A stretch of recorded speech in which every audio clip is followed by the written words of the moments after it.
नमस्कार। आज मेरी चर्चा का विषय है शोध या अनुसंधान की प्रक्रिया। शोध का मुख्य उद्देश्य अज्ञात की खोज से आरंभ होता है। ज्ञान के अगाध भंडार से प्रकृति और मनुष्य की अनन्य उपलब्धियों को खोजकर उन्हें विवेचित करते हुए प्रस्तुत करना ही शोध का कार्य है। ज्ञान का क्षेत्र जितना विस्तृत और व्यापक है, उतना ही शोध का क्षेत्र भी। देखा जाए तो जीवन का हर क्षेत्र शोध का विषय है। प्रायः सभी विश्वविद्यालयों एवं अनेक मान्य शोध संस्थानों में शोध कार्य करने की व्यवस्था है। कोई भी शोध करने का इच्छुक व्यक्ति उसी विषय में शोध कार्य कर सकता है जिसमें उसने एमए अर्थात स्नातकोत्तर की परीक्षा कम से कम द्वितीय श्रेणी सुनिश्चित अंकों की उपलब्धि के साथ उत्तीर्ण की हो। अंग्रेजी में शोध या अनुसंधान के लिए रिसर्च शब्द का प्रयोग किया जाता है। शोध पूर्ण कर लेने पर प्राप्त निष्कर्षों की स्थापना को शोध प्रबंध या थीसिस की संज्ञा दी जाती है। थीसिस की परीक्षा पर मिलने वाली उपाधि को डॉक्टरेट की संज्ञा से अभिहित किया जाता है।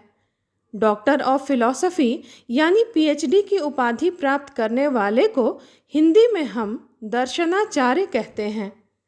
शोध कार्य करने वाले शोधार्थी पर शोध का प्रमुख दायित्व होता है। शोध के स्तर को गरिमामय बनाए रखने और उसकी संपूर्ण प्रक्रिया को परिचालित करने का कार्य शोधार्थी ही करता है। शोधार्थी में विषय के प्रति अभिरुचि, परिश्रम एवं लगन, धैर्य, शिष्ट आचरण, योग्यता, आत्मशक्ति आदि गुण अपेक्षित होते हैं। शोध कार्य करने से पहले शोधार्थी या अनुसंधाता को कौन सी तैयारी करनी चाहिए? कौन निर्देशक किस विषय के लिए उपयुक्त होगा? विषय चयन के लिए क्या तैयारी करनी पड़ती है? रूपरेखा तैयार करने की क्या प्रविधि है? आदि प्रश्न शोध कार्य करने के पूर्व मस्तिष्क में स्वाभाविक तौर पर उत्पन्न होते हैं। अनुसंधान या शोध कार्य एक व्यवस्थित प्रक्रिया है जिसके लिए सुनिश्चित प्रविधि का ज्ञान होना अति आवश्यक है। शोध का क्षेत्र विस्तृत और व्यापक होने के कारण किसी एक विषय के लिए विशिष्ट प्रविधि पर्याप्त नहीं हो सकती। अतः एक कुशल अनुसंधाता को विभिन्न शोध प्रविधियों का स्पष्ट ज्ञान होना चाहिए। किसी भी शोध कार्य के आरंभ से पहले शोध प्रक्रिया और उसकी प्रविधि का समुचित ज्ञान नितांत आवश्यक है। शोध की प्रक्रिया में शोधार्थी और शोध निर्देशक दोनों की महती भूमिका होती है। शोध दोनों के सहयोग एवं परिश्रम के माध्यम से निष्कर्ष तक पहुंचता है। शोधार्थी और निर्देशक के बाद विषय का चयन, रूपरेखा निर्माण, सामग्री संकलन एवं स्रोत आदि शोध की प्रक्रिया के महत्वपूर्ण चरण हैं। शोध की प्रक्रिया का पहला चरण है विषय चयन। शोध प्रक्रिया में विषय चयन का बहुत अधिक महत्व है। शोधार्थी को अपने शोध कार्य के लिए सबसे पहले शोध विषय का अन्वेषण करना पड़ता है। विषय की खोज करना सरल कार्य नहीं है।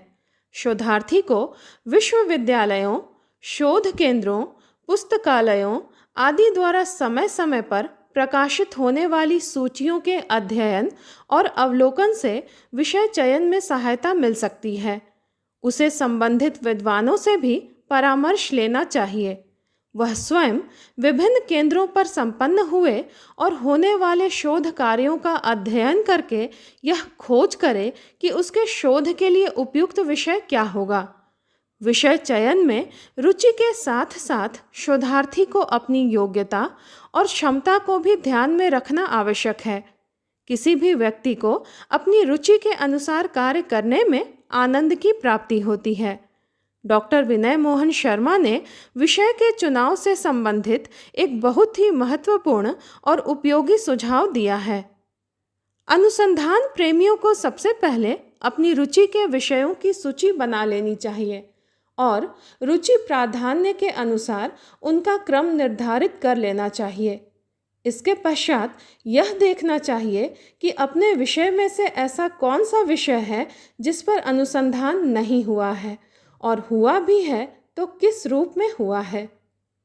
अगर शोधार्थी की रुचि आधुनिक कविता में है, परंतु आधुनिक कविता का क्षेत्र भारतेंदु युग से अभी तक अत्यंत ही विस्तृत और व्यापक है, ऐसी स्थिति में आधुनिक हिंदी कविता के किसी विशेष पक्ष, प्रवृत्ति, धारा या युग पर शोध कार्य करना अधिक सरल, उपयोगी और संभव है। विषय क्षेत्र संक्षिप्त होने के कारण वह उसको अधिक गहराई से समझ सकेगा। शोध के विषय में नवीनता अपेक्षित होती है। विषय चयन से पूर्व सावधानी और परिश्रम से यह अच्छी तरह से खोज करनी चाहिए कि किसी अन्य विश्वविद्यालय या शोध केंद्र में उस विषय पर शोध कार्य हुआ है या नहीं। नवीनता के अभाव में शोध का प्रमुख लक्ष्य ही विनष्ट हो जाता है। नवीनता के साथ साथ मौलिकता भी शोध विषय का अनिवार्य गुण है। विषय के मौलिक होने पर शोधार्थी के विचार, प्रस्तुतिकरण एवं निष्कर्ष में भी नवीनता आती है। चयनित विषय में संक्षिप्तता, सरलता, स्पष्टता, नवीन तथ्यों के उद्घाटन में समर्थता आदि गुण अपेक्षित होते हैं। शोध की प्रक्रिया का दूसरा चरण है विषय निर्धारण, संकल्पना एवं महत्व। चयनित विषय के अध्ययन और विचार विमर्श के पश्चात उससे कुछ तथ्य और उसे अनुचालित करने वाले कुछ नियम दृष्टिगत होने लगते हैं। इस स्थिति में संपूर्ण प्रासंगिक सामग्री का न संकलन हुआ होता है और न अध्ययन, और न ही बनाए जाने वाले सिद्धांतों के पूर्ण और अकाट्य प्रमाण प्राप्त हुए होते हैं, परंतु इनके मिलने की संभावना अवश्य होती है। ऐसे तात्कालिक समाधान या सिद्धांत को संकल्पना कहा जाता है। इस प्रकार तत्कालीन नियम बनाने के बाद अधिक सामग्री का अध्ययन कर पक्ष और विपक्ष दोनों में प्रमाण इकट्ठे किए जाते हैं और समस्त प्रमाणों के आधार पर नियम या सिद्धांत का निर्णय या वस्तु सत्य का उद्घाटन किया जाता है। संकल्पना का महत्व यह है कि प्रारंभ में विषय की अधिक जानकारी के अभाव में जो दिशाहीन अध्ययन किया जाता है उसे एक निश्चित दिशा मिलती है। संकल्पना बनाने के बाद का अध्ययन अधिक नियंत्रित एवं उद्देश्य केंद्रित होता है। साथ ही साथ संकल्पना की दशा में ही विषय की संभावना बहुत कुछ स्पष्ट हो जाती है, और यदि पर्याप्त मात्रा में प्रासंगिक सामग्री अथवा पर्याप्त प्रमाण मिलने की संभावना न दिखाई दे तो प्रस्तुत विषय को दरकिनार किया जा सकता है। अगला चरण है शोध की समस्या। व्यवस्थित शोध के लिए अगला चरण उसकी समस्या को स्पष्ट रूप में पहचान कर उसके स्वरूप का निर्धारण करना है, जिससे निर्दिष्ट दिशा में कार्य करने में सुविधा हो। अगर शोध विषय का स्पष्ट ज्ञान नहीं हो तो योजनाबद्ध तरीके से निर्दिष्ट दिशा में कार्य करना असंभव होगा। साथ ही कई दिशाओं में भटकने के कारण कार्य निष्फल हो सकता है। अपने शोध की समस्या का स्पष्ट ज्ञान न होने के कारण कई शोधार्थियों को कार्य के बीच में ही रुक जाना पड़ता है और विषय परिवर्तित करने की उनकी अनिवार्यता हो जाती है। इस समस्या से बचने के लिए निर्दिष्ट विषय में पहले ही कुछ कार्य करके थोड़ा बहुत ज्ञान प्राप्त करना उचित होता है। शोध की समस्या न हो इसके लिए निम्न कार्य उपयोगी सिद्ध होते हैं। पहला, विषय के बारे में ज्ञात बातों और उससे संबंधित प्रकाशित रचनाओं का अध्ययन करना चाहिए। दूसरा, अध्ययन के बीच आने वाली विसंगतियों पर विशेष ध्यान देना चाहिए। तीसरा, निर्देशक या अन्य विद्वानों से परामर्श करके अगर आवश्यक जान पड़े तो यथोचित परिवर्तन किया जा सकता है। शोध की प्रक्रिया का अगला चरण है शोध की रूपरेखा। विषय निर्धारण के पश्चात शोधार्थी के सामने सबसे बड़ी किंतु अनिवार्य कठिनाई उपस्थित होती है, वह है शोध की रूपरेखा की तैयारी। वास्तव में रूपरेखा निर्माण शोध कार्य को योजनाबद्ध तरीके से क्रियान्वित करने के लिए किया जाता है। शोधार्थी अपने निर्देशक से विचार विमर्श करने के बाद एक संभावित दिशा का निर्धारण करता है। यह दिशा शोध कार्य के दौरान बदल भी सकती है। शोधार्थी जैसे जैसे विषय से संबंधित सामग्री का संकलन और खोज करता है, वैसे वैसे ही शोध प्रबंध की रूपरेखा का स्वरूप भी स्पष्ट होता जाता है। एक आदर्श और स्पष्ट रूपरेखा तैयार करने के निमित्त शोधार्थी अपने पूर्ववर्ती शोध कार्यों की रूपरेखाओं के अध्ययन द्वारा लाभान्वित हो सकता है। समानधर्मी विषयों की रूपरेखाओं की दिशा प्रायः एक समान ही होती है। शोधार्थी अपने विषय को आधार बनाकर उस रूपरेखा में संशोधन परिवर्तन कर सकता है, परंतु समान रूपरेखाओं का अंधानुकरण शोधार्थी के अपने विषय की रूपरेखा को गलत दिशा की ओर ले जाता है। एक काल या समय में लिखी रचनाओं की मूल प्रकृति समान होने पर भी उनकी शैली, भाषा आदि में अंतर हो सकता है, जो उनकी अलग अलग रूपरेखाओं के निर्माण के लिए भी आवश्यक होता है। रूपरेखा दो प्रकार की होती है। पहली संक्षिप्त रूपरेखा तथा दूसरी विस्तृत रूपरेखा। पहले हम बात करेंगे संक्षिप्त रूपरेखा पर। रूपरेखा तैयार करते समय शोधार्थी को सर्वप्रथम अपने विषय के प्रत्येक शब्द का गहन अध्ययन कर लेना चाहिए। संक्षिप्त रूपरेखा शोधार्थी को विषय को ऊपरी तौर पर पूरी तरह समझने और विषय की मूल चेतना तक पहुंचने की दृष्टि प्रदान करती है। डॉक्टर द्वारिका प्रसाद सक्सेना ने लिखा है, संक्षिप्त पद्धति के अंतर्गत किसी भी शोध विषय से संबंधित उन शीर्षकों का उल्लेख किया जाता है जिनमें संपूर्ण शोध विषय का विभाजन किया जाता है और जिनके आधार पर विभिन्न अध्यायों का निर्माण होता है। ये शीर्षक मुख्य विषय से संबंधित होते हैं और मुख्य विषय के सभी पहलुओं को व्यक्त करने में समर्थ होते हैं। संक्षिप्त रूपरेखा के समर्थन में यह बात उभर कर सामने आती है कि प्रारूप प्रस्तुत करते समय शोधार्थी विषय का केवल सामान्य या प्रारंभिक ज्ञाता होता है। ऐसी स्थिति में वह विषय का विस्तार से कैसे प्रतिपादन कर सकता है। दूसरी रूपरेखा है विस्तृत रूपरेखा। जब शोधार्थी अपनी अध्ययन दृष्टि द्वारा विषय की संक्षिप्त रूपरेखा का गहराई से विश्लेषण करता है, तब विषय का विस्तृत रूप तैयार हो जाता है। यह आवश्यक नहीं है कि जो रूपरेखा शोधार्थी द्वारा संक्षिप्त रूप में तैयार की गई हो, विस्तृत रूपरेखा में भी वही विस्तार पाएगी। अपनी आवश्यकता के अनुसार शोधार्थी उनमें अपेक्षित संशोधन द्वारा उसका विस्तृत रूप तैयार कर अपने विषय का ढांचा तैयार करता है। डॉक्टर द्वारिका प्रसाद सक्सेना ने लिखा है, प्रारूप निर्माण की विस्तृत पद्धति वह है जिसमें प्रत्येक मुख्य शीर्षक को विभिन्न उपशीर्षकों में विभक्त करके प्रस्तुत किया जाता है और उन उपशीर्षकों के माध्यम से संपूर्ण विषय वस्तु का संकेत किया जाता है। शोध की रूपरेखा के लिए स्पष्टता, व्यवस्थित विभाजन, तथ्यों का संक्षिप्त विवेचन आदि गुण अपेक्षित होते हैं।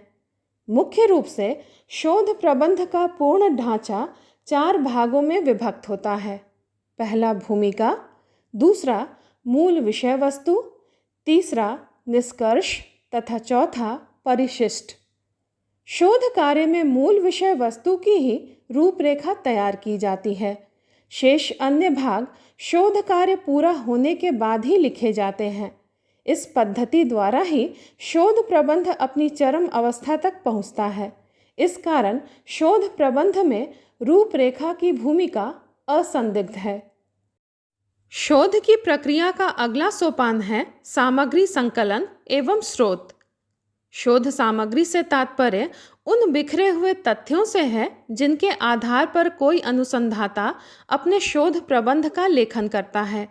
जो वस्तु जैसी है वैसी ही हमारे सामने प्रस्तुत की जाए तो वह तथ्य बन जाती है। तथ्यों की विश्वसनीयता तब तक संदिग्ध रहती है जब तक उनकी पुष्टि के लिए सशक्त प्रमाण न हो।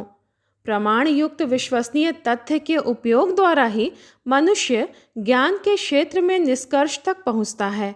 अतः शोध के लिए यही तथ्य, प्रमाण और निष्कर्ष अपेक्षित है। जिन तत्वों की सहायता से इनकी प्राप्ति होती है उन्हें ही सामग्री कहा जाता है। इसकी आवश्यकता तो रूपरेखा निर्माण करने के साथ ही पड़ने लगती है और धीरे धीरे सामग्री प्राप्त होने के साथ साथ बढ़ती ही जाती है। निसंदेह सामग्री को ढूंढना और प्राप्त करना कठिन कार्य होता है। यह शोध सामग्री दो प्रकार की होती है। पहली मूलभूत, मूल या मुख्य सामग्री तथा दूसरी सहायक, गौण या पोषक सामग्री। जिस सामग्री से शोध संबंधी तथ्यों की प्रामाणिकता सीधे सिद्ध हो वह मूलभूत या मुख्य सामग्री कहलाती है। वहीं जिस सामग्री से तथ्यों की प्रामाणिकता को सिद्ध करने में सहायता मिलती है उसे सहायक, गौण या पोषक सामग्री कहते हैं। अभिप्राय यह है कि जिसके आधार पर सत्य की स्थापना हो वह मुख्य सामग्री तथा जो सत्य की स्थापना का पोषण करे वह सहायक, पोषक या गौण सामग्री है। परंतु गौण का तात्पर्य यह नहीं है कि वह शोध के लिए उपयोगी नहीं होगी। गौण या सहायक सामग्री ही मुख्य सामग्री को निष्कर्ष तक पहुंचाने में सहायक होती है। उदाहरण के लिए हम शोध के एक विषय को लेते हैं, प्रेमचंद के उपन्यासों की शिल्प विधि। इसमें शोध का मूल विवेच्य उपन्यास तो मूलभूत सामग्री के रूप में उपस्थित होगी तथा तत्संबंधी अन्य रचनाएं और समीक्षाएं गौण या सहायक सामग्री के रूप में। सहायक सामग्री का उपयोग किसी धारणा या स्थापना तथा तर्क और प्रमाण आदि के लिए किया जाता है।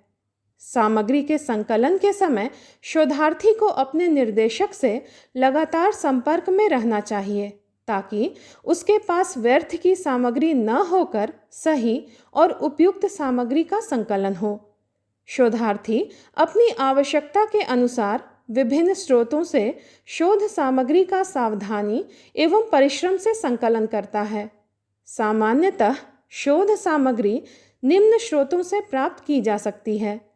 पहला पुस्तकालय, दूसरा प्रकाशित पुस्तकें, तीसरा अप्रकाशित सामग्री या पांडुलिपियाँ, चौथा कंप्यूटर, पांचवा इंटरनेट और छठा वेबसाइट आदि।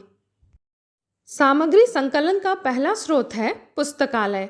पुस्तकालयों में विभिन्न विषयों पर पुस्तकों, पत्र पत्रिकाओं, पांडुलिपियों आदि का संग्रह होता है।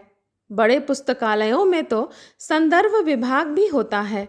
इस विभाग में विविध विषयों के विशेषज्ञ होते हैं। भारत सरकार का केंद्रीय पुस्तकालय, विभिन्न विश्वविद्यालयों के पुस्तकालय तथा अनुसंधान केंद्रों से संबद्ध पुस्तकालय समय समय पर अपने यहाँ संग्रहित पुस्तकों, पत्र पत्रिकाओं आदि की सूची भी प्रकाशित करते हैं। सामग्री संकलन का दूसरा स्रोत है प्रकाशित पुस्तकें। शोधार्थी को पुस्तकालयों की पुस्तकों के अतिरिक्त समय समय पर प्रकाशित होने वाली पुस्तकों की भी सहायता लेनी चाहिए। विभिन्न प्रकाशकों से संपर्क रखने से उसे सहायता मिल सकती है। साथ ही पत्र पत्रिकाओं में प्रकाशित होने वाली पुस्तक समीक्षाओं से भी सहायता मिलती है।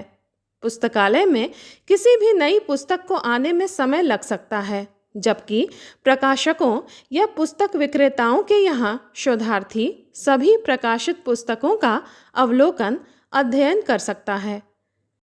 सामग्री संकलन का तीसरा स्रोत है अप्रकाशित पांडुलिपियाँ।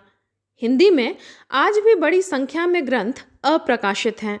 कुछ अनुसंधान केंद्रों पर अप्रकाशित पांडुलिपियाँ संग्रहित हैं। शोधार्थी को अपने विषय के लिए उपयोगी इन अप्रकाशित ग्रंथों का अवश्य ही अवलोकन करना चाहिए। उदाहरण के लिए रीतिकालीन कवियों की सामाजिक विचारधारा विषय पर शोध करने के लिए इस काल के समस्त कवियों की रचनाओं का अध्ययन आवश्यक है। इस काल के अधिकांश कवियों की रचनाएं अप्रकाशित हैं। पांडुलिपियों के सम्यक अध्ययन के अभाव में इन विषयों पर किया गया शोध कार्य अधूरा और अप्रामाणिक माना जाएगा। सामग्री संकलन का अगला स्रोत है कंप्यूटर। वर्तमान युग सूचना प्रौद्योगिकी का युग है। पिछले कुछ वर्षों में कंप्यूटर का उपयोग एक आवश्यक अंग के रूप में स्थापित और स्वीकृत हो चुका है। कंप्यूटर के द्वारा अध्ययन सामग्रियों को सहेजने और उनके टंकण तथा मुद्रण में बहुत अधिक सहूलियत हो गई है। अनेकानेक पुस्तकों को एक कंप्यूटर में आसानी से सहेजा जा सकता है। इसी तरह शोध में प्रयुक्त सामग्रियों का वर्गीकरण एवं विश्लेषण करना भी कंप्यूटर की वजह से सरल और सुगम हो गया है। सामग्री संकलन का अगला स्रोत है इंटरनेट। वर्तमान जीवन के हर एक क्षेत्र में इंटरनेट की उपयोगिता और महत्ता स्थापित हो गई है।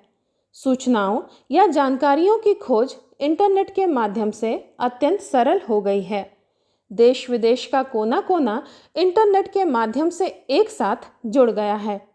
शोधार्थी को इंटरनेट के माध्यम से कई नवीन से नवीनतम जानकारी और सामग्री घर बैठे एक बटन दबाते ही आसानी से कंप्यूटर या मोबाइल के माध्यम से तुरंत उपलब्ध हो जाती है। सामग्री संकलन का अगला स्रोत है वेबसाइट। इंटरनेट के आविर्भाव विकास के साथ ही वेबसाइट के निर्माण भी होने लगे। वेबसाइट अर्थात इंटरनेट आधारित पटल द्वारा किसी संस्था या व्यक्ति द्वारा विभिन्न विषयों पर सूचनाएं, जानकारियां एवं सामग्रियां एक ही स्थान पर उपलब्ध कराई जाती हैं। हिंदी क्षेत्र के कुछ वेबसाइट निम्न हैं: कविताकोश.org, हिंदीसमय.com आदि। विषयों की भिन्नता के अनुसार सामग्री संकलन की विभिन्न पद्धतियां भी हैं, जैसे फील्ड वर्क पद्धति, कार्ड पद्धति, साक्षात्कार पद्धति, प्रश्नावली पद्धति आदि। इन पद्धतियों के माध्यम से भी शोध कार्य से संबंधित सामग्रियां उपलब्ध होती हैं। सामग्रियों के संकलन के बाद उनका विवेचन, विश्लेषण किया जाता है। मेरे अगले वीडियो में इसकी चर्चा विस्तार से की गई है। धन्यवाद।